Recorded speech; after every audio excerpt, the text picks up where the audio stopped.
आज का हमारा विषय है मौर्यकालीन कला। और ये मौर्यकालीन कला का तीसरा पार्ट है। मौर्यकालीन कला के हमने 2 पार्ट पूरे कर लिए हैं, जिसमें हमने नगर निर्माण कला, प्रासाद निर्माण कला, स्तंभ निर्माण कला और स्तूप निर्माण कला के बारे में पढ़ लिया है। आज ये जो मौर्यकालीन कला का जो तीसरा पार्ट है, इसमें हम गुहा निर्माण कला के बारे में पढ़ेंगे। इस तरह से ये जो 5 मौर्यकालीन जो कलाएं हैं, वो हमने वीडियो के स्टार्ट में भी देखा था, ये राजकीय कलाओं के अंतर्गत आती है। उसी के साथ आज के वीडियो में हम लोक कला के बारे में पढ़ेंगे कि मौर्यकालीन समय में जो लौकिक जो जीवन था उसमें कौन सी कला सबसे प्रसिद्ध थी और उसके बारे में परीक्षा की दृष्टि से कौन कौन से महत्वपूर्ण तथ्य हैं जो हमें याद करना है। और साथ में हमारा जो फर्स्ट ग्रेड हिस्ट्री का जो पाठ्यक्रम है, उसका जो पहला पार्ट है उसमें लिखा हुआ है मौर्यकालीन और गुप्तकालीन कला, विज्ञान और साहित्य का विकास। तो इसी के साथ हमारा एक छोटा सा पार्ट और है मौर्यकालीन विज्ञान, उसको भी हम इसी वीडियो में आज पूरा करेंगे। उसके बाद में मौर्यकालीन साहित्य का विकास हमारा शेष रहेगा, उसको हम अलग से वीडियो में पढ़ेंगे। तो इसी तरह 3 भागों में पार्ट करके हम गुप्तकालीन जो समय रहा है, गुप्त वंश का जो काल रहा है, उसको भी पढ़ेंगे कि गुप्तकालीन कला में कौन कौन सी चीज़ें प्रसिद्ध रही हैं, गुप्तकालीन विज्ञान किस तरह का था और गुप्तकालीन साहित्य के बारे में भी हम पढ़ेंगे। तो हमारा पहला पॉइंट यही था कि मौर्यकालीन और गुप्तकालीन कला, विज्ञान और साहित्य का विकास। तो जैसा आपको मैं बता चुका हूँ, आज की वीडियो में 3 चीज़ें पढ़ेंगे। मौर्यकालीन कला, जिसके बारे में हमारा एक ही पार्ट शेष है, गुहा निर्माण कला यानी गुफा निर्माण कला। लोक कला, तो लोक कला में फेमस है मूर्ति कला। और मौर्यकालीन विज्ञान से संबंधित कुछ तथ्य आज के इस वीडियो में हम पढ़ेंगे। तो सबसे पहले हम देखते हैं गुहा निर्माण कला। और ये कलाओं में हमारा जो क्रम चलता आ रहा है उसमें ये 5वां क्रम है। चौथा हमारा क्रम था सबसे महत्वपूर्ण स्तंभ निर्माण कला। उसके बारे में भी हमने पिछले प्रश्नों को समाहित करते हुए सारे महत्वपूर्ण बिंदुओं को वहाँ पर पढ़ा था। मौर्यकालीन गुहाओं में 2 स्थानों पर बनी गुहाएं प्रसिद्ध हैं। तो मौर्यकालीन गुफाओं की हम बात करें तो मौर्यकालीन गुफाओं की जब भी इतिहास में चर्चा होती है तो 2 स्थानों का नाम सबसे पहले आता है। एक तो आता है बराबर की पहाड़ियों पर बनी गुफाएं और दूसरा आता है नागार्जुन की पहाड़ी की गुफाएं। तो 2 स्थानों पर मौर्यकालीन शासकों ने ज़्यादा गुफाओं का निर्माण किया था। तो एक स्थान का नाम आपको याद रखना है बराबर की पहाड़ियाँ और दूसरा है नागार्जुन की पहाड़ियाँ। दोनों ही स्थान गुफाओं की दृष्टि से महत्वपूर्ण है। बराबर की पहाड़ी पर बनी सुदामा गुफा को अशोक ने आजीवक भिक्षुओं को दान में दिया। तो यहाँ पर प्रश्न बनता है कि अशोक ने कौन सी गुफा को या कौन सी पहाड़ी पर बनी गुफा को भिक्षुओं को दान में दिया था। तो मित्रों, यहाँ पर एक शब्द आया है भिक्षुओं को दान में देना। तो ये जो 2 जगह की जो गुफाएं मैंने आपको बताई है, नागार्जुन की पहाड़ी पर बनी गुफाएं और बराबर की पहाड़ी पर बनी गुफाएं, इनमें से मोस्ट ऑफ ज़्यादातर जो गुफाएं हैं वो भिक्षुओं को दान में दी गई थी। तो इन गुफाओं के नाम भी अलग अलग। तो बराबर की पहाड़ी पर बनी गुफा है जिसका नाम है सुदामा गुफा। इस गुफा को अशोक ने आजीवक भिक्षुओं को दान में दे दिया था, यानी जो बौद्ध भिक्षुक थे उनके लिए दान कर दिया था। अशोक के पुत्र दशरथ ने नागार्जुन की पहाड़ी गुफाओं को भिक्षुओं को दान में दिया। और अशोक का जो पुत्र था उसका नाम था दशरथ। तो ये भी आपको याद रखना है, क्योंकि गुफाओं से मौर्यकालीन शासकों का 2 का ही संबंध ज़्यादा रहा है। एक तो रहा है अशोक का, एक उसके पुत्र दशरथ का। तो जहाँ भी गुफाओं की चर्चा होगी तो जिस तरह से 2 ही स्थान फेमस हैं, नागार्जुन की पहाड़ी और बराबर की पहाड़ी, उसी तरह से मौर्यकालीन 2 ही शासक प्रसिद्ध हैं। एक है अशोक और दूसरे उनके पुत्र दशरथ। तो दोनों अपन देख सकते हैं कि सुदामा गुफा को दान किसने किया था, अशोक ने। और नागार्जुन की पहाड़ी की गुफाओं को भिक्षुओं को दान में किसने दिया था, उसके पुत्र दशरथ ने दान दिया था। बराबर की पहाड़ियों में बनी प्रसिद्ध गुफाएं हैं सुदामा गुफा, कर्ण चौपड़ गुफा, लोमस ऋषि की गुफा और विश्व झोंपड़ी की गुफा। तो ये प्रसिद्ध गुफाएं हैं। यहाँ से जो प्रश्न बन सकता है वो मिलान का प्रश्न बन सकता है कि निम्न में से कौन सा सुमेलित नहीं है, या फिर निम्न में से कौन सी गुफा है जो बराबर की पहाड़ियों पर नहीं बनी हुई है। कहीं कहीं पर बराबर की जगह बराबर भी लिखा हुआ है, तो आप बराबर या बराबर एक ही बात है, दोनों को याद रखना है। तो मुख्य यहाँ का जो इस पॉइंट का जो याद रखने योग्य जो बिंदु है वो यही है, गुफाओं के नाम, ताकि आपसे ये पूछे कि निम्नलिखित में से कौन सी गुफा बराबर की पहाड़ियों में से बनी है या कौन सी गुफा बराबर की पहाड़ियों में नहीं बनी है, कूट चयन कीजिए। तो कूट वाले प्रश्नों में भी इस बिंदुओं को स्थान दिया जा सकता है। इनमें से लोमस ऋषि की गुफा दशरथ द्वारा तथा अन्य अशोक द्वारा बनवाई गई थी। तो सुदामा की गुफा आदि जो हैं, हमने अभी ऊपर पढ़ा कि बराबर की पहाड़ियों में प्रसिद्ध प्रसिद्ध जो गुफाएं हैं, इनमें से एक गुफा है लोमस ऋषि की गुफा। तो इस गुफा का जो निर्माण किया था, निर्माण करवाने वाले जो शासक थे वो थे दशरथ, अशोक के पुत्र। और बाकी जो गुफाएं हैं, सुदामा गुफा है, कर्ण चौपड़ गुफा है, विश्व झोंपड़ी की गुफा है, इनका निर्माण किसने किया था?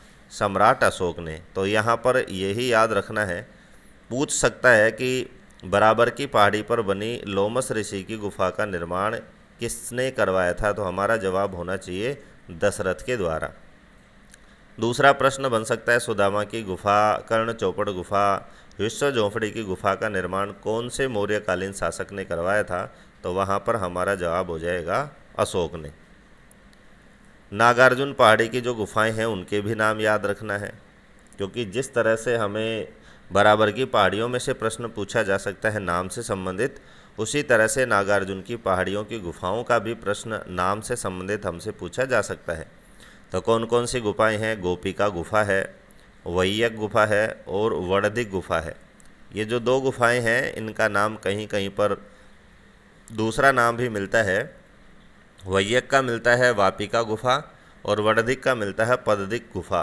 तो देख सकते हैं जैसा ये नाम है इनसे मिलते जुलते नाम हैं। तो वैयक, वापिका, वड़दिक, पददिक, तो दोनों का आपको याद रखना है। मुख्य रूप से ये तीन ही हैं, एक तो गोपिका, दूसरा वापिका, एक पदथिक। तो ये तीन गुफाएं प्रसिद्ध हैं नागार्जुन की पहाड़ियों पर।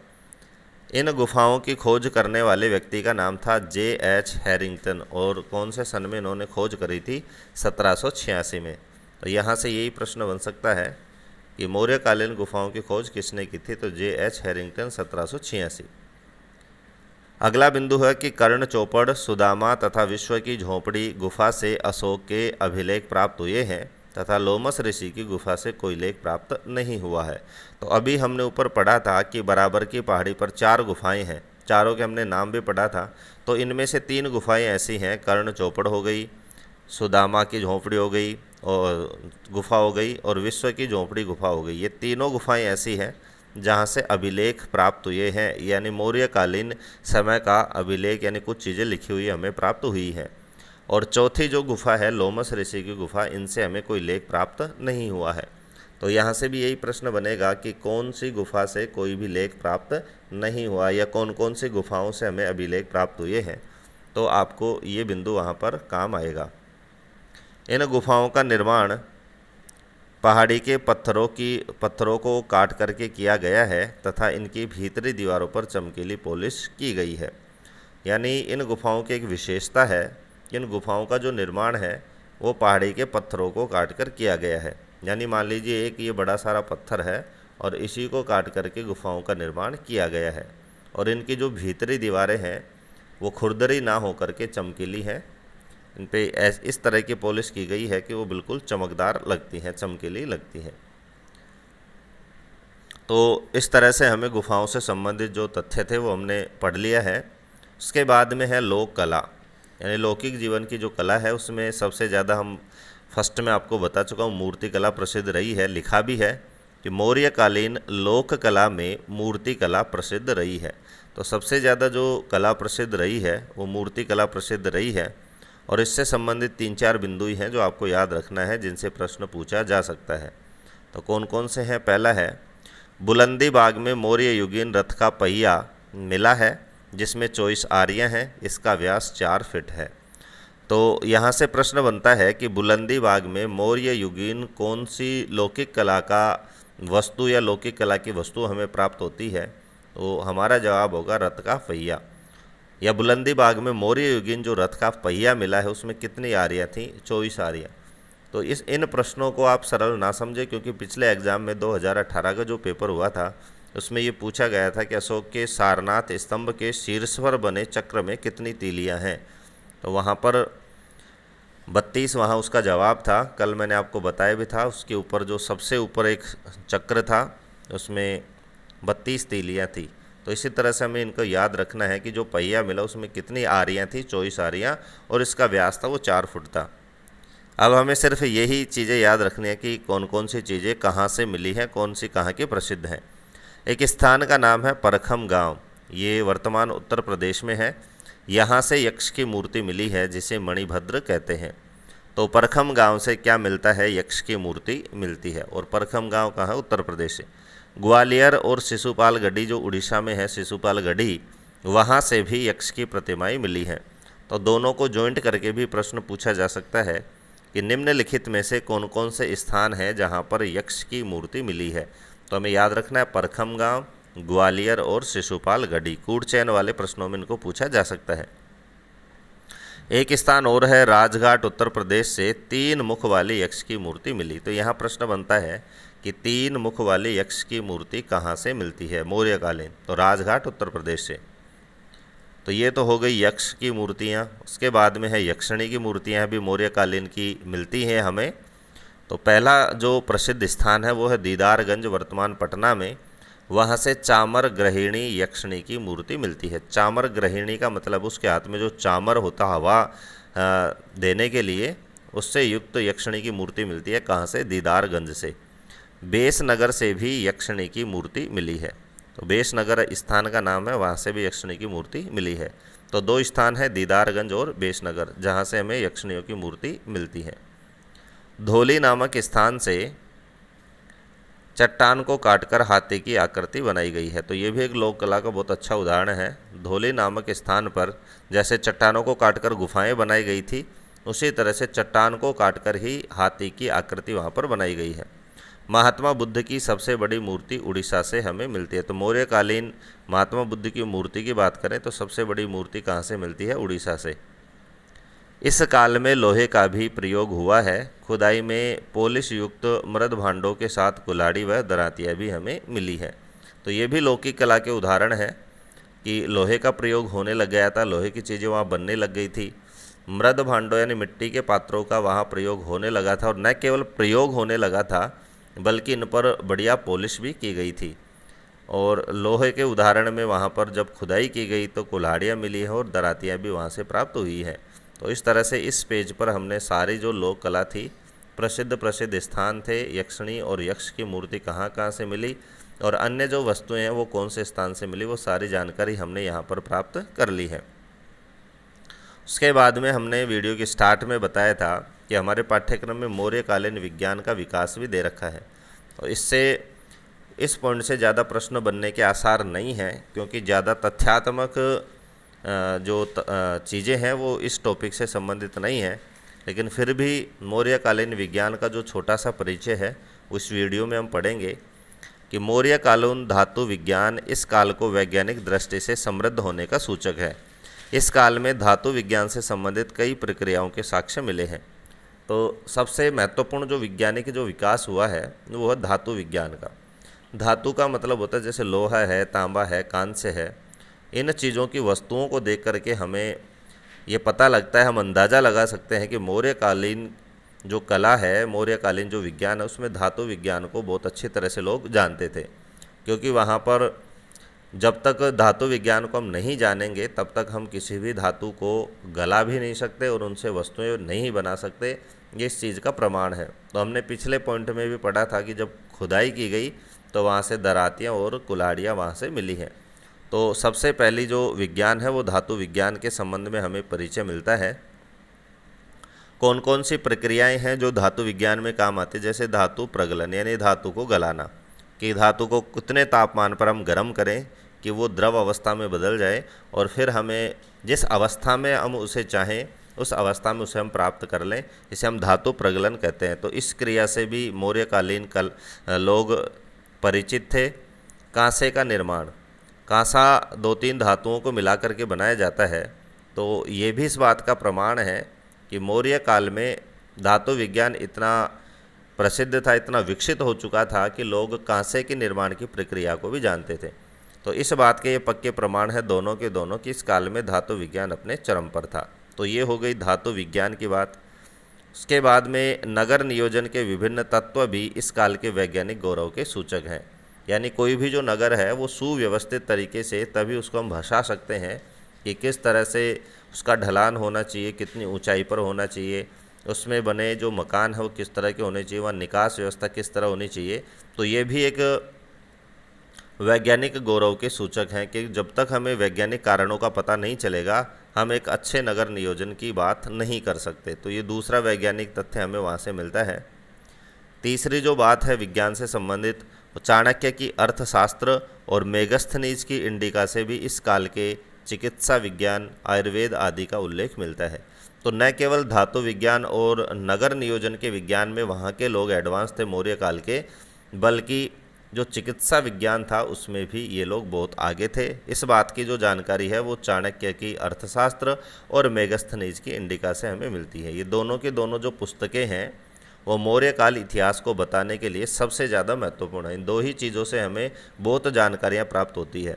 और अगला जो टॉपिक हमारा होगा उनमें हम विस्तार से इन दोनों पुस्तकों पर चर्चा करेंगे, क्योंकि पाठ्यक्रम में है मौर्यकालीन साहित्य। तो ये दोनों की दोनों साहित्य के अंतर्गत आती हैं, लेकिन यहाँ पर स्थान इसलिए दिया गया है क्योंकि इसमें भी वर्णन है किसका, चिकित्सा विज्ञान का। तो चिकित्सा विज्ञान की जानकारी हमें कहाँ कहाँ से मिलती है, तो याद रखना है चाणक्य के अर्थशास्त्र से और मेगस्थनीज की इंडिका से। अर्थशास्त्र के 14वें अधिकरण में, वहाँ पर मैंने देखा है, पढ़ा भी है कि 14वें अधिकरण में औषधि विज्ञान के बारे में बताया गया है। तो अभी ऊपर जो पॉइंट में हमने चर्चा करी थी कि अर्थशास्त्र हमें चिकित्सा विज्ञान के बारे में बताता है, तो कहाँ बताता है उसका ये प्रमाण है। तो यहाँ से हमें क्या प्रश्न पूछा जा सकता है कि औषधि विज्ञान के बारे में अर्थशास्त्र के कौन से अधिकरण से हमें जानकारी मिलती है। तो हमारा जवाब हो जाएगा 14वें अधिकरण से। मौर्यकालीन ग्रंथों से रोगों की पहचान, उनकी दवा, जड़ी बूटियाँ आदि का उल्लेख भी मिलता है। तो जब तक कोई व्यक्ति चिकित्सा विज्ञान में सिद्धहस्त नहीं होगा तब तक इन चीज़ों का हमें पता नहीं लगा सकते। तो मौर्यकालीन जो ग्रंथ है वो हमें बताते हैं कि मौर्यकालीन जो लोग हैं, जो चिकित्सक हैं, वो रोगों की पहचान भी कर सकते थे और रोग की पहचान के बाद में उनसे कौन सी दवा देनी इस बात का भी उन्हें ज्ञान था, जड़ी बूटियों का भी ज्ञान था। तो ये चीज़ें भी हमें बताती हैं कि वो चिकित्सा विज्ञान वहाँ बिल्कुल विकसित हो चुका था।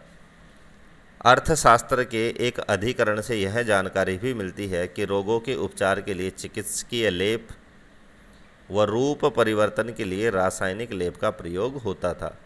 यानी एक अधिकरण में ये भी जानकारी मिलती है कि किसी को भी रूप परिवर्तन करने के लिए जैसे वर्तमान में जो मेकअप होता है उसी तरह से उस काल में भी रासायनिक लेप का प्रयोग होता था। इससे सिद्ध होता है कि रसायन विज्ञान का भी इस काल के लोगों को ज्ञान था। तो देख सकते हैं अलग अलग प्रकार के जो विज्ञान है उन सब के यहाँ उदाहरण हमें मिलते हैं। धातु विज्ञान के भी उदाहरण मिलते हैं, चिकित्सा विज्ञान के भी मिलते हैं, रसायन विज्ञान का भी उदाहरण हमें अर्थशास्त्र से मिलता है। इन सभी तथ्यों से सिद्ध होता है कि मौर्य काल में धातु विज्ञान, चिकित्सा विज्ञान, रसायन विज्ञान व भौतिक विज्ञान का विकास हो चुका था। तो मैं आपको बता भी चुका हूँ और सबके यहाँ पर उदाहरण भी दिए गए हैं। धातु विज्ञान हो, चाहे चिकित्सा विज्ञान हो, चाहे रसायन विज्ञान हो, चाहे वो भौतिक विज्ञान हो। तो आज के वीडियो में इतना ही। तो आज के वीडियो में हमने मौर्यकालीन कला का तीसरा पार्ट पढ़ा है, लोक कला से संबंधित तथ्यों को पढ़ा है और मौर्यकालीन विज्ञान के विकास के बारे में पढ़ा है, जो परीक्षा की दृष्टि से और अकॉर्डिंग टू सिलेबस आपको पढ़ाया गया है। आज के वीडियो को फीडबैक देने के लिए लाइक और कमेंट अवश्य करें और अभी तक हमारे चैनल को सब्सक्राइब नहीं किया है तो परीक्षा की दृष्टि से अच्छी तैयारी करने के लिए और अच्छा कंटेंट प्राप्त करने के लिए और हमारे वीडियो को लाइक करें और बेल आइकन को अवश्य दबाएं ताकि वीडियो अपलोड होते ही आपको नोटिफिकेशन प्राप्त हो जाए। वीडियो को अंत तक देखने के लिए धन्यवाद।